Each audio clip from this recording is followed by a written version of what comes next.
Buenas noches, bienvenidos a nuestra Escuela de la Visión Genezaret.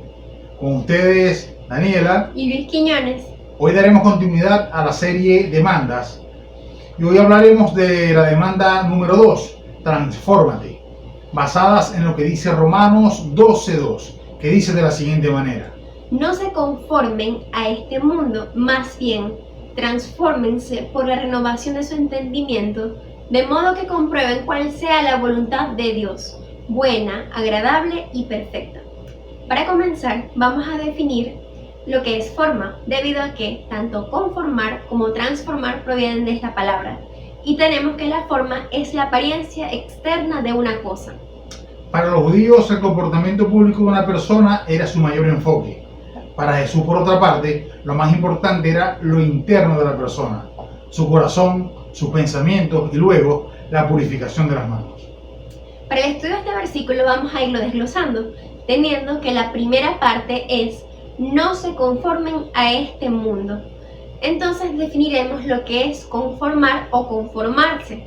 Viene de la palabra griega susgematizo, que quiere decir conformar al mismo patrón o formar en forma parecida. Algunos sinónimos para esta palabra serían amoldarse, vivir según el modelo de, adaptarse o vivir como.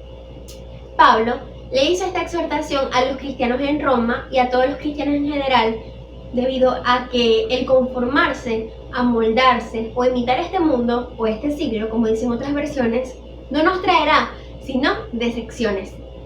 Debemos tener en cuenta que este sistema, este mundo, este siglo, esta era, es pasajera, tiene un fin, es circunstancial.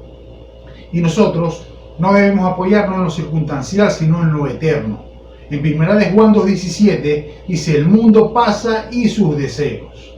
Esta exhortación se hace de manera negativa, haciendo un llamado a no imitar las corrientes que dirigen en este sistema, ya que éstas viven apegadas a los deseos del placer físico, buscando saciar cada uno de los impulsos que pide el cuerpo, guiados por lo que ven, colocando sus esperanzas en lo que han logrado por sus medios, sus posesiones y las riquezas. Una persona común y corriente arrastrada por el sistema de este mundo vive su vida, vive sus día a días enfocadas en el dinero, en la fama, en la tecnología, en los afanes de la vida, en modas, en redes sociales, noticias, en qué han de comer, en qué han de vestir. Nosotros no somos personas comunes.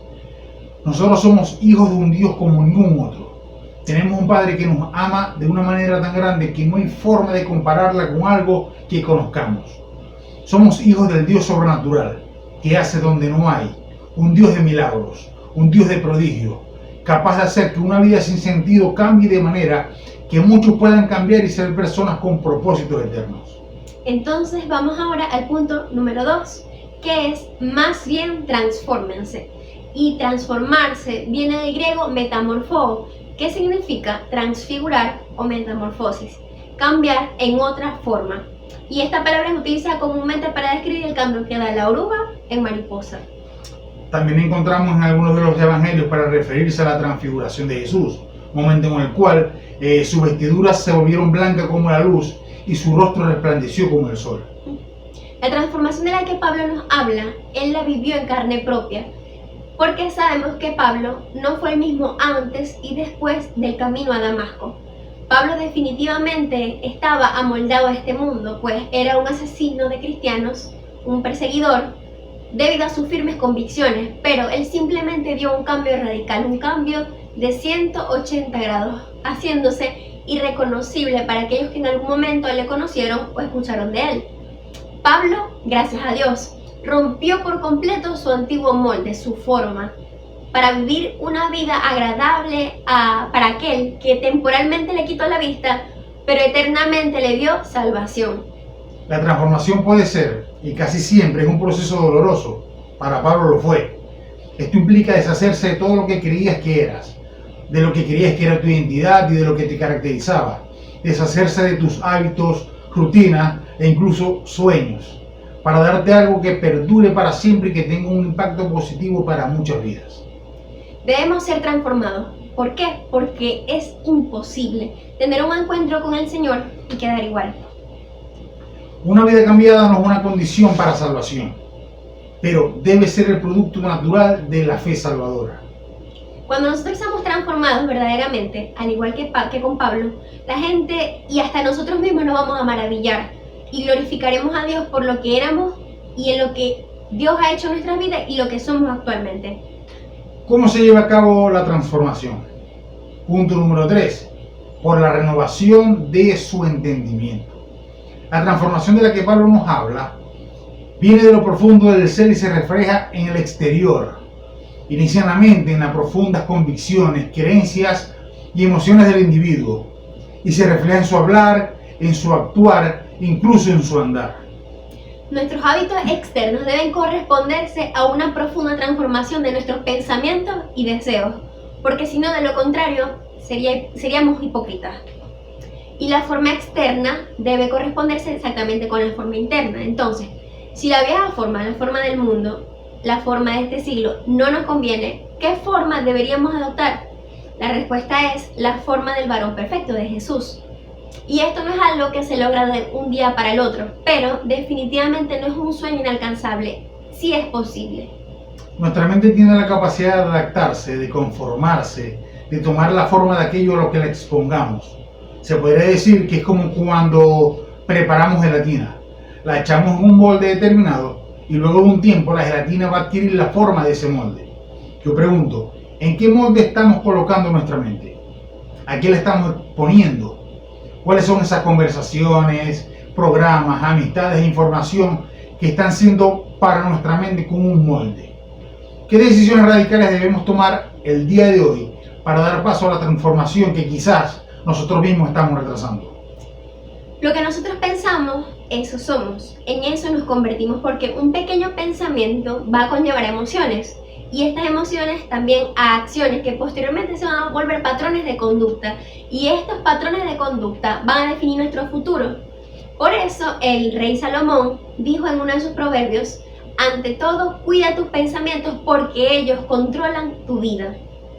Por eso Pablo en otra de sus cartas nos dice que debemos concentrar nuestros pensamientos en todo lo que es verdadero, en todo lo que es honorable, en todo lo justo, en todo lo puro, en todo lo bello, en todo lo admirable. En la palabra de Dios nosotros tenemos todo esto comprimido, esperando por nosotros para comenzar a dirigir nuestras vidas. La palabra es el mensaje enviado por Dios con la finalidad de enseñarnos, de corregirnos y mostrarnos cómo vivir de modo que nuestra vida agrade a Dios. Así es. Entonces aquí entra en juego dos importantes verdades, que una no va a desacreditar la otra.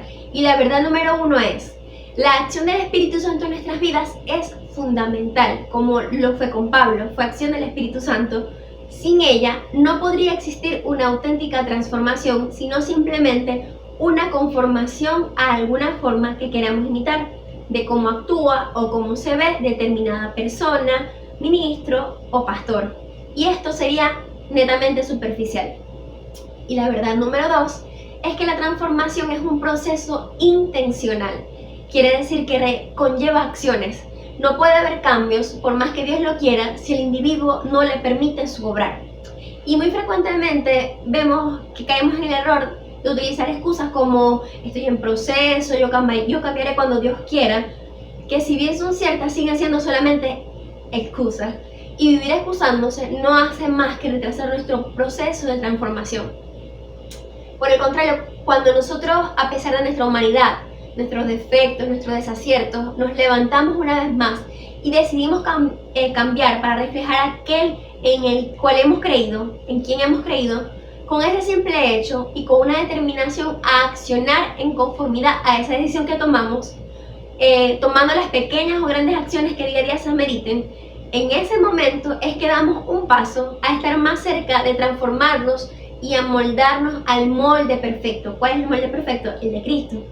De lo contrario, si buscamos otro molde, no seremos sino masas amorfas, sin forma e inertes, ocupando un lugar en una silla o incluso en un ministerio. Necesitamos vidas transformadas y vidas transformadoras que sean de inspiración para otros, tal y como Pablo lo fue y lo sigue siendo para nuestras vidas. Correcto. Ahora el punto número 3, comprobar la voluntad de Dios. Y comprobar es verificar una cosa mediante demostración o pruebas que la acreditan como cierta. La experiencia de la voluntad de Dios es la que se verá como buena, agradable y perfecta. El vivirla, puesto que si nos guiamos solamente por conocimientos teóricos sobre la voluntad de Dios, jamás vamos a poder comprenderla tal y como es. La lógica nos diría que la voluntad de Dios no es buena, dependiendo del momento que estemos viviendo. Pero cuando caminamos con Él vivimos apegados a Él, aplicamos sus palabras en nuestras vidas, podremos andar sobre las aguas, atravesar el fuego, pasar por la peor de las tormentas, estar en tinieblas y salir victoriosos, proclamando su bondad de nuestra vida y descubriendo que las pruebas también son parte de nuestro proceso transformador, dejando impregnado en nuestras vidas frutos eternos. Pero el que hace la voluntad de Dios permanece para siempre. Una paráfrasis de lo que dice Romanos 12:2 sería: no sigan viviendo según la forma externa del sistema de este mundo y todo lo que él trae. Lo que se requiere de ustedes es una transformación total. Y esto se va a efectuar en nuestras mentes, dejando que la palabra nos capacite para reconocer la voluntad de Dios, obedeciéndola con deleite, puesto que su voluntad abarca todo lo que es bueno, todo lo que es perfecto, todo lo que le agrada a Él. Y bueno, este proceso, esta demanda no es fácil. Ser transformado, como vimos, requiere esfuerzo y requiere dejar accionar al Espíritu Santo, requiere comunión con Él, pero definitivamente es un proceso hermoso que va a glorificar la vida de Dios y que el resultado final, además de ser gratificante para nuestro Señor, también va a ser gratificante para nosotros, porque lo hemos vivido. El mirar para atrás y ver lo que éramos antes y lo que somos ahora, si sean pequeños cambios, de verdad que nos hace ver que Dios es bueno, que Dios es grande y que definitivamente sí se puede. Así que aceptemos estas demandas, comprometámonos con Él para lograr esto, para testificar de su obra y pues esperamos que queden expectantes para la siguiente demanda que viene el próximo martes en la Escuela de la Visión. Buenas noches. Hasta luego.